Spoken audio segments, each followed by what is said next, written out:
بسم اللہ الرحمن الرحیم۔ عزیز طلبہ و طالبات، السلام علیکم۔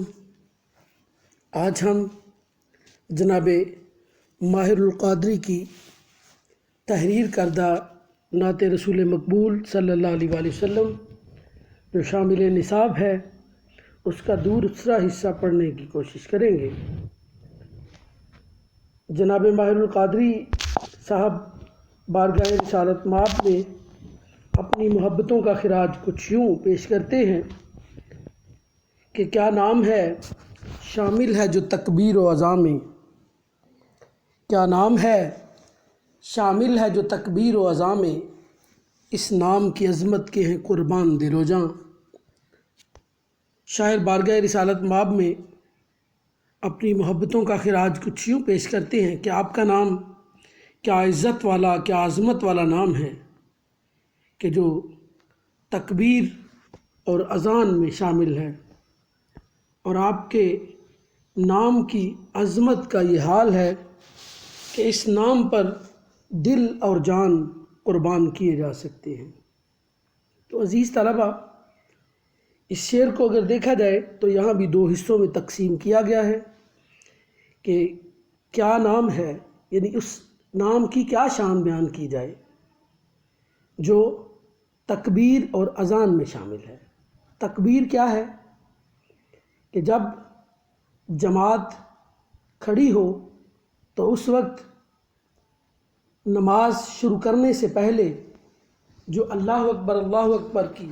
صدا بلند کی جاتی ہے، اور اذان جو نماز کا وقت شروع ہونے پر عام اعلان کیا جاتا ہے، دونوں میں جب تک اللہ کے نام کے ساتھ اشہد ان لا الہ الا اللہ کے ساتھ اشہد ان محمد رسول اللہ صلی اللہ علیہ وآلہ وسلم جب تک نہ کہا جائے، اس وقت تک نہ تکبیر مکمل ہوتی ہے اور نہ ہی اذان مکمل ہوتی ہے۔ تو شاعر کہتے ہیں کہ یہ نام کتنی عظمت والا نام ہے کہ اس کے بغیر نہ تکبیر مکمل ہوتی ہے نہ اذان مکمل ہوتی ہے۔ یہ نام اتنی عظمت والا ہے کہ خدائے بزرگ و برتر نے خود ارشاد فرما دیا قرآن عظیم میں کہ وَرَفَعْنَا لَكَ ذِكْرَكَ، وَرَفَعْنَا لَكَ ذِكْرَكَ، اے محبوب ہم نے آپ کے لیے آپ کے ذکر کو بلند کر دیا۔ آپ کا نام کیونکہ رب کی ذات نے بلند کیا ہے، اس لیے جہاں جہاں رب کا نام آتا ہے وہاں وہاں اللہ کے محبوب حضرت محمد صلی اللہ علیہ وآلہ وسلم کا نام آتا ہے۔ تو شاعر اس میں بیان کرتے ہیں کہ آپ کا نام اتنا عظمت والا ہے کہ حضرت آدم علیہ السلام سے لے کر حضرت عیسیٰ علیہ السلام تک بیشتر انبیاء کرام اپنے اپنے وقت میں اس نام کے چرچے کرتے رہے، آپ صلی اللہ علیہ وآلہ وسلم کی آمد کے چرچے کرتے رہے،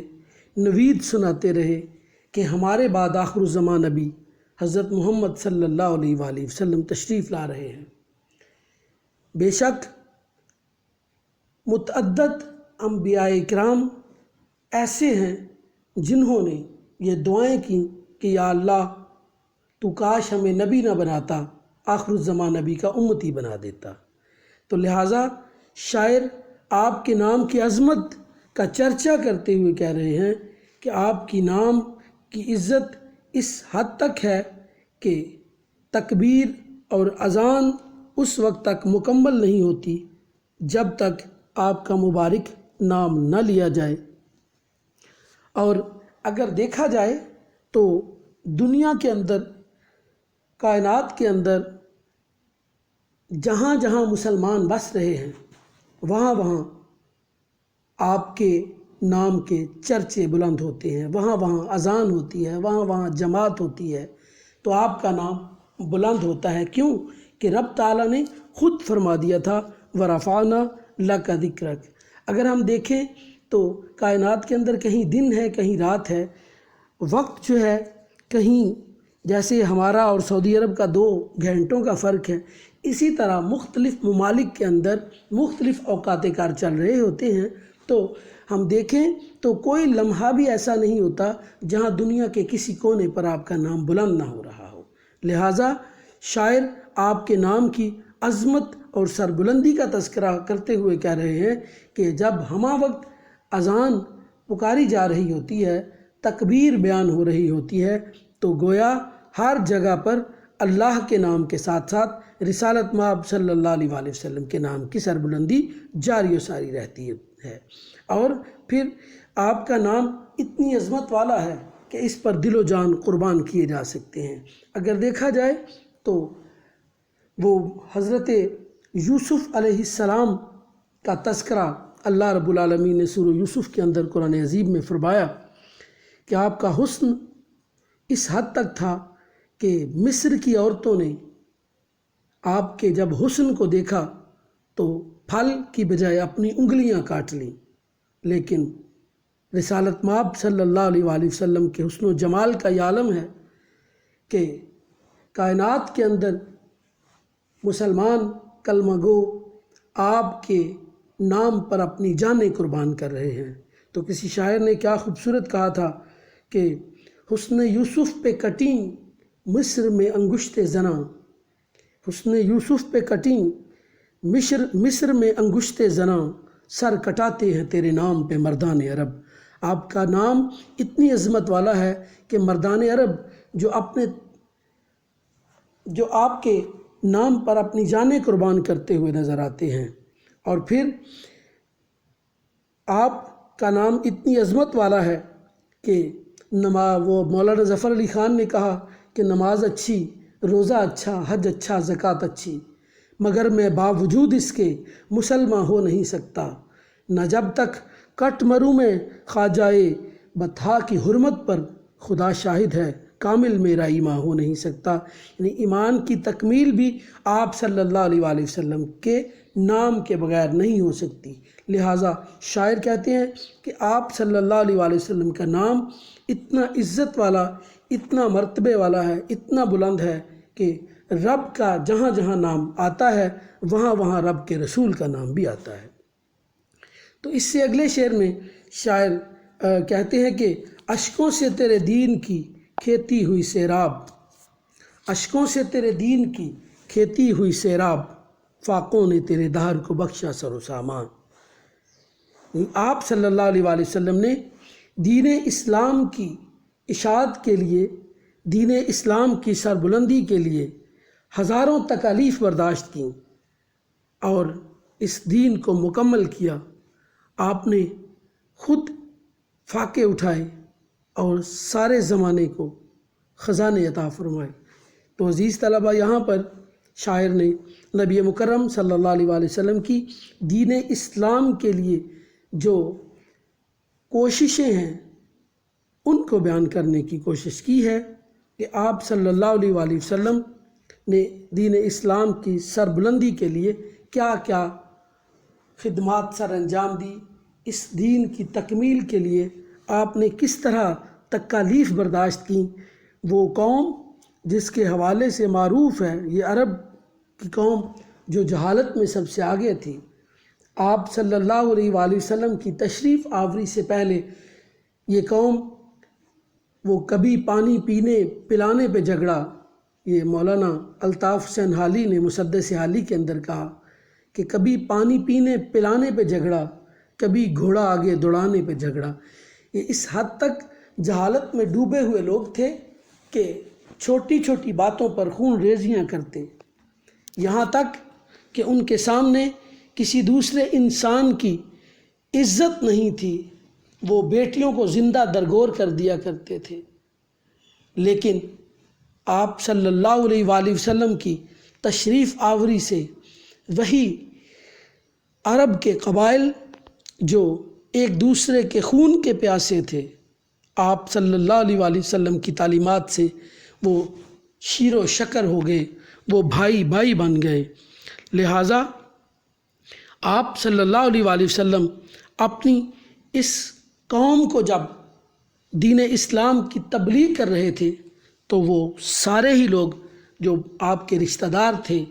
جب دین اسلام کی تبلیغ شروع ہوئی، اللہ رب العالمین کی وحدانیت کا تذکرہ ہوا، تو وہ سارے کے سارے آپ کے دشمن بن گئے اور آپ کو تکالیف دینا شروع کر دی۔ اسی لیے شاعر کہہ رہے ہیں کہ اشکوں سے تیرے دین کی کھیتی ہوئی سیراب۔ آپ نے اس امت کے لیے، اس دین اسلام کی سربلندی کے لیے بہت دکھ اٹھائے، اور جب کبھی کبھی ایسا بھی ہوتا کہ آپ ان کے دیے ہوئے دکھوں کو دیکھتے، رب کی بارگاہ میں جھک جاتے، غار حرا میں جا کر اللہ سے باتیں کیا کرتے، ہم کلام ہوا کرتے، غار حرا میں جا کر گڑ گڑا کر دعائیں کرتے۔ اللہ رب العالمین نے چونکہ آپ کے ذمے اتنی جاہل قوم کی اصلاح کا بیڑا لگایا تھا، تو آپ صلی اللہ علیہ وآلہ وسلم ان کے دیے ہوئے دکھ بھی برداشت کر رہے تھے۔ آپ ان کے مظالم کو بڑی خندہ پیشانی سے برداشت کر رہے تھے، اور یہاں تک کہ آپ شاب ابی طالب میں 3 سال محصور بھی رہے۔ کبھی آپ نماز پڑھتے ہیں تو نماز کی حالت میں آپ پر غلاظت سے بھری ہوئی اجری رکھ دی جاتی ہے، کبھی لوگ آپ کے قتل کے منصوبے بنانے کی کوشش کرتے ہیں۔ لہٰذا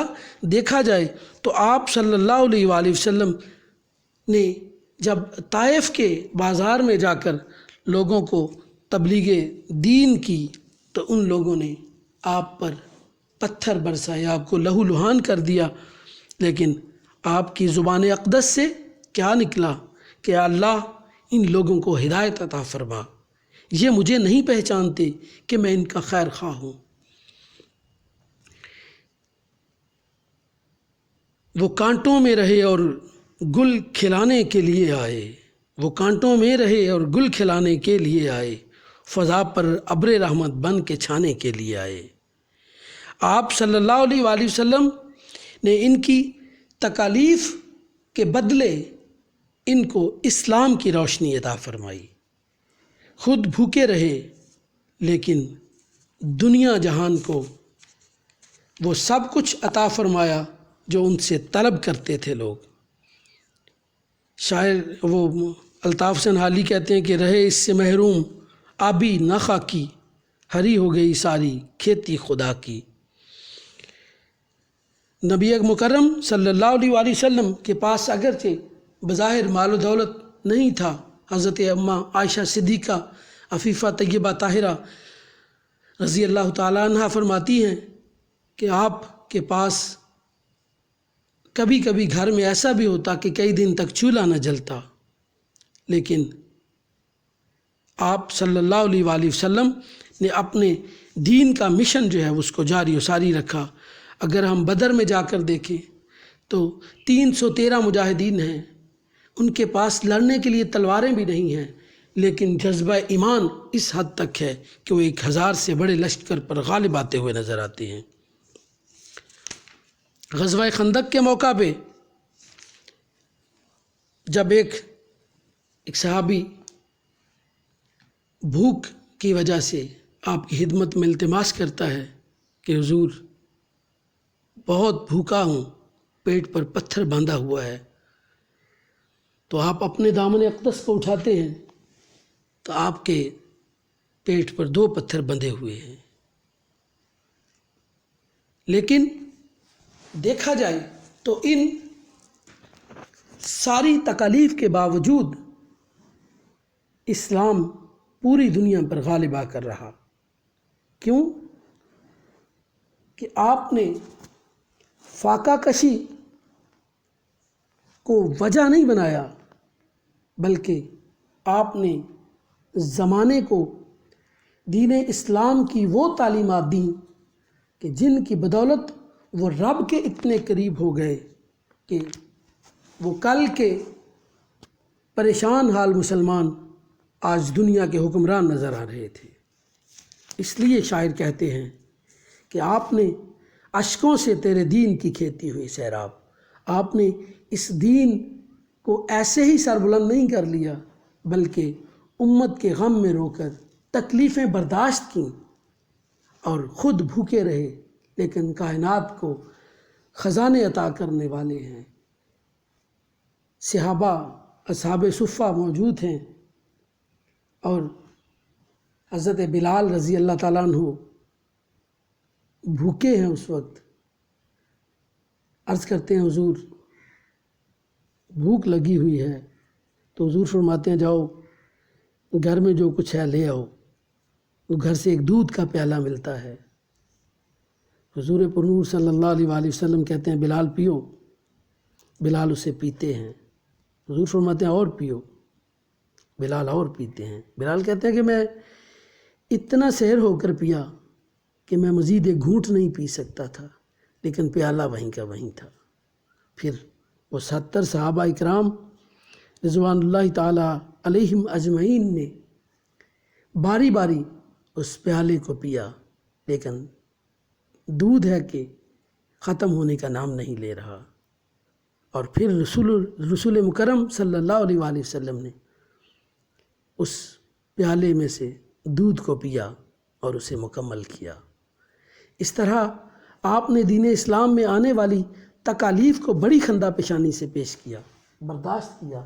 اور دین اسلام کی سربلندی کے لیے کوئی دقیقہ فروگزاشت نہیں کیا، اور اپنی شب و روز کی کوششوں سے ایران اور روم کے جو 1000 سالہ سطوت کے محلات تھے ان کو کھنڈروں میں تبدیل کر کے ان پر مساوات اور انسانیت کے اور انصاف کے قصر استوار کر دیے۔ یعنی آپ وجہ تخلیق کائنات ہیں، لیکن دنیا میں آپ نے اپنی ذات کے لیے کچھ حاصل نہ کیا۔ دین اسلام کی سربلندی کے لیے آپ نے تمام تر کوششیں صرف کر دی۔ احمد ندیم قاسمی نے کہا ہے، اے میرے شاہ شرق و غرب نانے جویں غذا تیری، اے میرے بوریا نشیں سارا جہاں گدا تیرا۔ تو عزیز طلبہ اگلے شعر کے اندر شاعر کہتے ہیں کہ انسان کو شائستہ و خوددار بنایا، تہذیب و تمدن تیرے شرمندہ احسان۔ آپ صلی اللہ علیہ وآلہ وسلم نے انسان کو اتنا مہذب اور خوددار بنا دیا کہ تہذیب و تمدن ہمیشہ آپ کے احسان مند رہیں گے۔ تہذیب و تمدن آج وہی عرب کے وہ لوگ جو بات بات پر جھگڑنے والے تھے، بد مہذب تھے،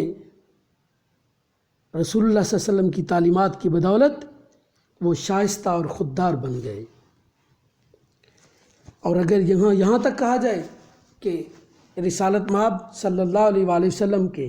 قدم مبارک اس دھرتی پر لگے جن کے اندر انسانیت نام کی چیز نہیں تھی، لیکن آپ کی تعلیمات نے ان کے اندر وہ شائستگی پیدا کر دی جو جس کا وہ تصور بھی نہیں کر سکتے تھے۔ آپ نے اس جاہل اور اجڑ قوم کو وحدانیت کے ایک جھنڈے تلے متحد کیا۔ اوس اور خزرج جو ایک دوسرے کے دشمن تھے آج بھائی بھائی بن گئے۔ آپ نے انصاف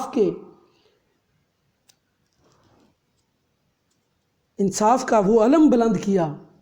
کہ بنو مخزوم کی فاطمہ نامی عورت کے ہاتھ کاٹنے کا حکم دیا،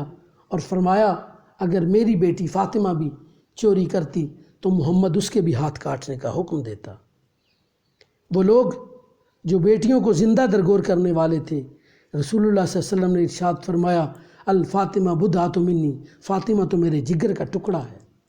وہ بیٹی جس کو زندہ درگور کیا جاتا تھا، آپ نے اپنی تعلیمات کے ذریعے اس کو جگر کا ٹکڑا قرار دیا۔ عورت کو پاؤں کی جوتی تصور کیا جاتا ہے، لیکن یہاں رسول اللہ صلی اللہ علیہ وآلہ وسلم کی تعلیمات کی بدولت آپ نے عورت کو وہ مقام دیا کہ فرمایا، ایک مقام پہ مجھے واقعہ یاد آ گیا کہ حضرت خدیجہ الکبریٰ رضی اللہ تعالیٰ عنہ کا وقت اخیر ہے، اپنی بیٹی سیدۃ النساء العالمین حضرت سیدہ فاطمہ زہرا سلام اللہ علیہا سے کہتی ہیں کہ اپنے بابا سے کہو کہ مجھے اپنی کملی عطا فرمائیں۔ حضور پرنور صلی اللہ علیہ وسلم نے وہ کملی عطا فرمائی اور گئے، پوچھا اے خدیجہ تم نے ساری زندگی مجھ سے کچھ طلب نہیں کیا، آج تم نے میری کملی مانگ لی، خیر تو ہے؟ عرض کرنے لگی میرے سرتاج مجھے ایسے لگتا ہے کہ جیسے میرا وقت اخیر آ گیا ہے اور میری یہ خواہش ہے کہ اس کملی سے میرا کفن بنے۔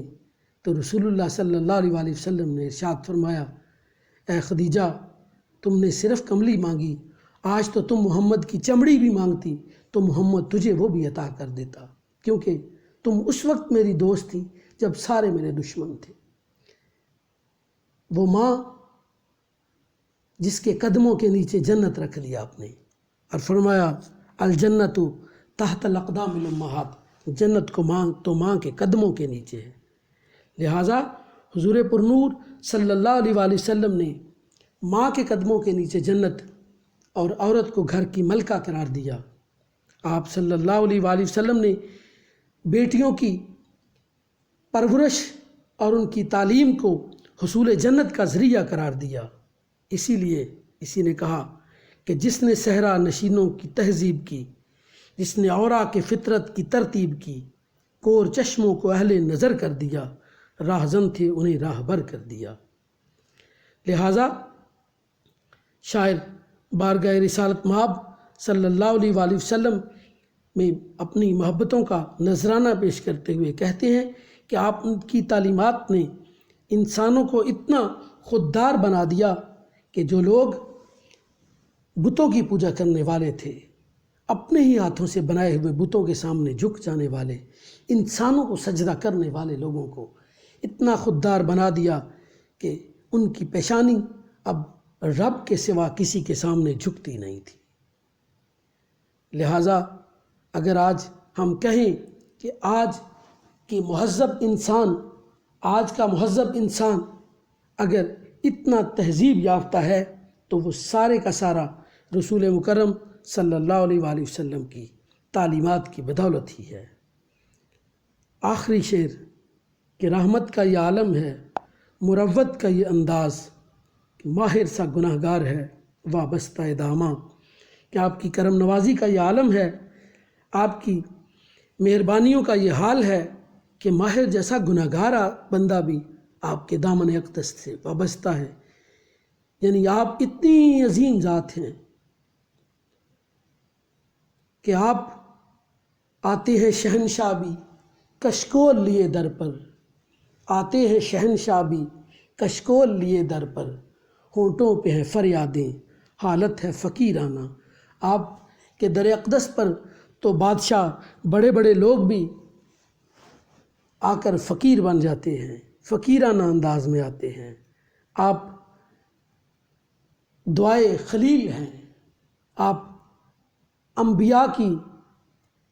دعاؤں کا مرکز ہیں، انبیاء کی نویدوں کا مرکز ہیں، تو ماہر جیسا گناہ گار اگر آپ کے دامن اقدس سے وابستہ ہے تو یہ بڑی بات ہے، آپ کی مہربانی کا یہ عالم ہے۔ کیوں کہ آپ وما ارسلناک الا رحمۃ للعالمین کا تاج پہن کر تشریف لائے ہیں۔ تو شاعر کہتے ہیں کہ آپ کیونکہ رحمۃ للعالمین ہیں، آپ سراپائے رحمت ہیں۔ طائف کے بازاروں میں لوگ اگرچہ آپ کو پتھر مار کر لہو لہان کر رہے ہیں، لیکن آپ انہیں دعا دے رہے ہیں۔ آپ حضرت